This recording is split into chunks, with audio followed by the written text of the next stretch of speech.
New World is in a bit of a rough state when it comes to the combat right now. However, looking at the dev video today, you wouldn't actually know that or even comprehend that that's a thing. Today we had a balance of power video, and if I'm honest, I think it's the worst one yet, and it's definitely my least favourite. The things that they are buffing and nerfing, I just sort of disagree with. So let's jump in, let's talk about it. So the big elephant in the room, quite simply, is the fact that there is a lot of melee desync and the ranged weapons are shooting off into, you know, who knows where. And that issue is sort of not really directly spoken about, but it is sort of indirectly mentioned with like desync phrases and stuff like that. Now, this balance of power, we know was filmed sometime after the Life Taker was removed. Well, not removed, but disabled. But obviously before now, because they need to edit it and that kind of stuff. However, before the Life Taker was disabled, we knew about the insane increase in desync, and we knew about ranged weapons shooting off into wherever, but they are not really fully addressed. And the fact that there is no direct statement addressing that, I find really disappointing, because I don't think you can even balance this game when this kind of stuff is happening. You can't really balance the bow when you don't really know how much damage it's doing anymore because the shots aren't hitting. I find this whole concept a little bit weird. They need to fix those issues and then balance the game. But I do agree that some balance changes are needed, but I don't know, without addressing the desync and the ranged weapons, this whole thing sort of, like, I don't know, I find it a little bit chaotic. One little bit of good news, by the way, is that Life Taker is coming back in the patch notes tomorrow. I think that patch will actually arrive on Wednesday. They speak at the start of the video talking about siege weaponry, and I was just like confused because I was like, I don't know who's asking for this right now. But they're going to buff the siege weaponry in both War Outpost Russian Invasions, and eventually they might do some kind of buff where you like don't get hit as much when you're in it. I don't care about this if I'm honest, but fair enough. Some other general statements are they're going to increase the amount of threat that's generated by the taunt gems in PvE, obviously, because it's hard to compete with a lot of DPS. They are also going to do this thing where heavy attacks actually now taunts, I'm assuming, if you've got the gem. Alright, okay, fair enough, that makes sense. They're also going to be buffing 2 artifacts. They're going to buff the winged leather shoes so that you actually do additional damage as well as your haste lasting a bit longer. They're also buffing the magnetic gauntlets, and they are basically going to still increase your crit chance and crit less, but instead of it being 50% less, it's going to be 30% less. Alright, fair enough. One thing that I do want to very quickly mention is that there was a very cool looking gun on the table which sort of looked like an axe but also a pistol. It was very weird. There's a couple of changes to weight classes. For example, the CC is being reverted back, so now light won't have any reduction to CC, medium will have 10, and I think 20, and I think heavy 20. Don't quote me on the numbers. We'll talk about that when it actually lands. Also, it sounds like block stability is going to be reduced because the tower shield is very, very strong. They are going to be buffing shirking power.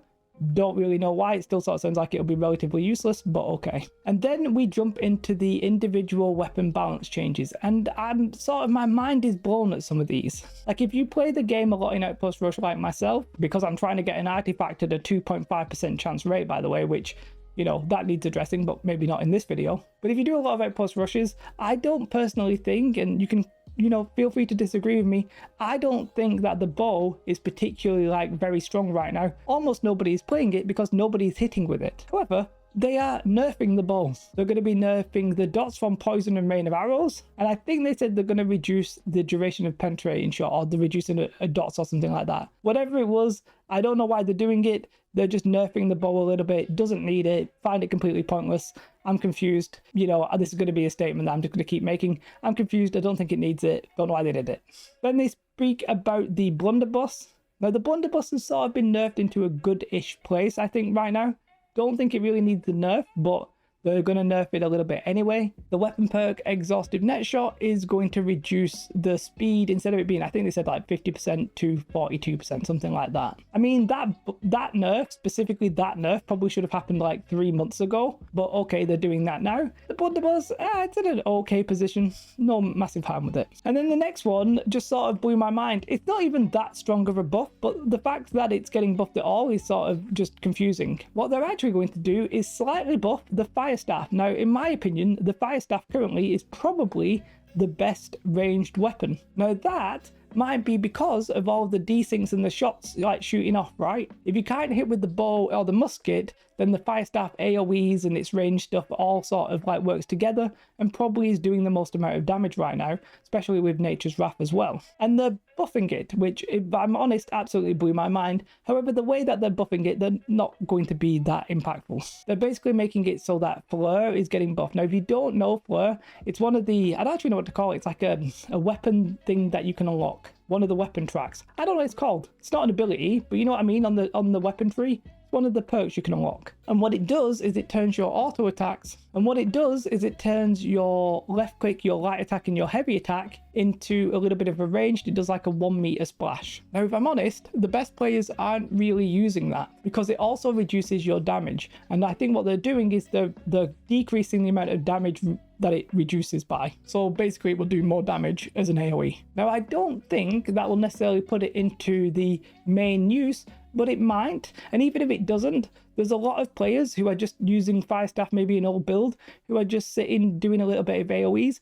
I don't think that's necessarily great for the game right now necessarily, but okay. They're buffing it. Don't agree with it. Probably needed a nerf if anything, but okay. Okay, maybe not a nerf, but how can you balance it when you don't know what's working and what's not? They're going to be buffing the Flail. Now, this is a weapon I do not think really needs a buff or a nerf. I think it's in a decent spot, to be honest with you. You get tanky healers using it, and you get really tanky 500 con, well, not actually 500 con, but really tanky defensive people also using the Flail. What they're going to be doing here is buffing the damage. They're going to be buffing the leader of the pack so that you do more damage on your own. And I just don't like that. I don't like that as a change. Personally, don't think it's worth it. And I probably wouldn't be angry about any of these one specific changes, but collectively, it's just blowing my mind, okay? There'll be some people who disagree with the odd one.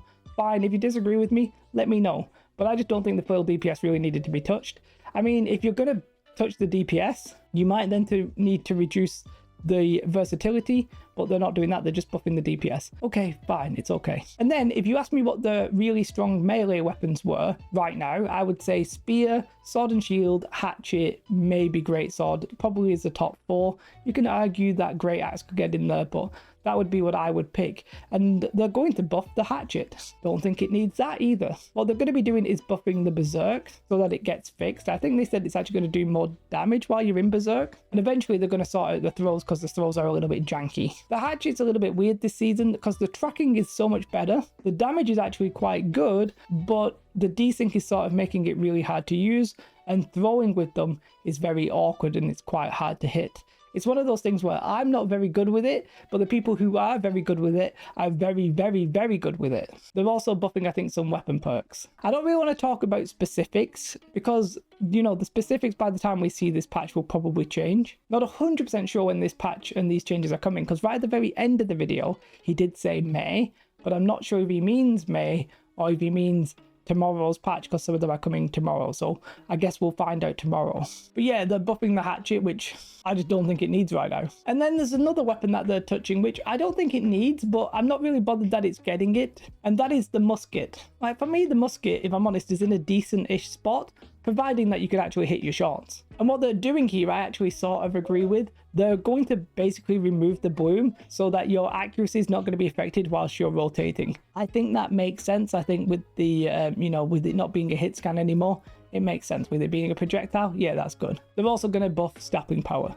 I just think like the optics on this sort of don't really make sense, but yeah, I'm very confused by this update in general. They're going to buff the Rapier as well, which they're basically going to make it so Deadly Flourish will, I think, trigger like an extra bleed or something like that if you have the ability perk. The Rapier, if I'm honest, I absolutely despise the Rapier, and what I mean is I don't mind it being a high damage, high skill ability. What I don't really like about the Rapier is the fact that you can use it to run away so effectively. However, if you remove that, you then basically nerf all of ranged, and well, not all ranged, but a majority of the range classes as well as healers, and it might have some knock-on consequences. So I'd like to see a rework and then just see what happens from there. In the short term, they're slightly buffing it. And then this next one, I actually fully agree with. It might not be enough at the start, but it's at least a start, and that is that they are nerfing the Spear. Now, let me be clear, I do play Spear, so I'm a little bit biased here. However, it quite obviously needed a nerf. And what they are doing is that evasive maneuvers would give you extra stamina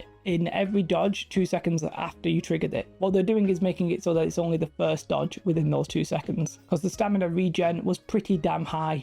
Pretty ludicrous. They're also going to nerf the amount of Fortify on Perforating Fortify when you hit that, which makes sense because the spear was very, very tanky. Those two changes, yeah, that's a good start. They did talk about how the spear is sort of like a high single target DPS weapon, and if you remove that as an option, you end up with no high single target DPS weapons beyond the rapier, and that's supposed to be high skill, high damage. So I think this is a good start. It might not be enough, but yeah, this one, they're heading in the right direction. Okay, fine with that. And then the next one also, when they started speaking about it, initially blew my mind, but they did sort of assure me by the end of it, and that is that the sword and shield is also getting a buff, which, if I'm honest, is crazy, or at least it sounded crazy, because the sword and shield and spear, one of the best combinations, if not the best melee combination right now. Well, anyway, they're not actually buffing anything that we currently use. They're not nerfing anything that we currently use necessarily in the main, but what they are going to do is look at the abilities that aren't getting used. So Defender's Resolve is going to have a better taunt, obviously that's PvE. It's going to have its cooldown reduced,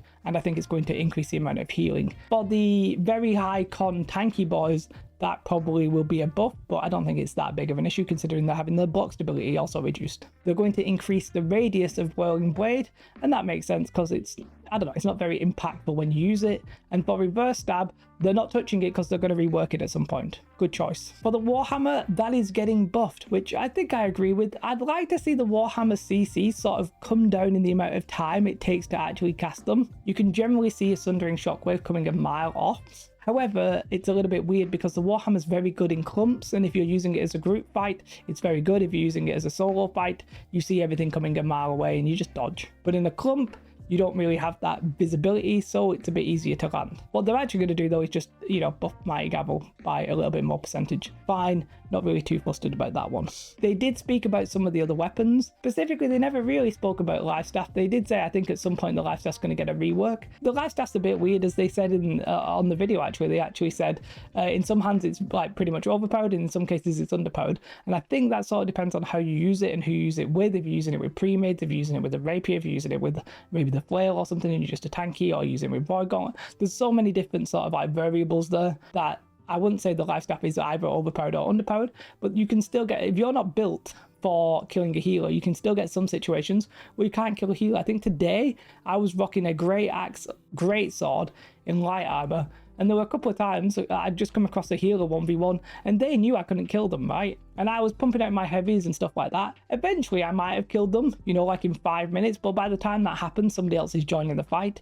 They know there's no real threat. If I was in medium or heavy, I'd probably understand that. Now, some of you will just be saying I'm bad, right? Well, you're right, I am bad, and I didn't have any anti-heal or anything like that, apart from I think the Great Sword upswing thing sort of does it, but in general, I didn't really have any anti-heal on me, so it makes sense to some extent, but, you know, the Life Staff's just in a weird spot. They're going to leave the Great Axe. Now, they spoke about the Great Axe with Tempest Fury. I was using Tempest Fury today. I don't think it's that good. Like, it's alright, but I don't necessarily think it really needed any massive changes. I don't think it's going to massively change the meta, but maybe I'll be wrong. And then whatever other weapon I didn't speak about, they're not going to change. I think Void Gauntlet, they very briefly spoke about desync. Great Sword, they're leaving. Probably missed one, but I can't remember what it is, so let's ignore it. But yeah, fundamentally, when I watched this video, I just didn't find myself agreeing. Now, in the past Balance of Power videos, I've been like, yep, that makes sense. Okay, I'm on board with that. Some people might disagree with a little bit here and a little bit there, but in the general, we sort of thought, okay, this is heading in the right direction. But in this one, I found it just deeply confusing. I think part of the problem here is that they're trying to talk about Season 5,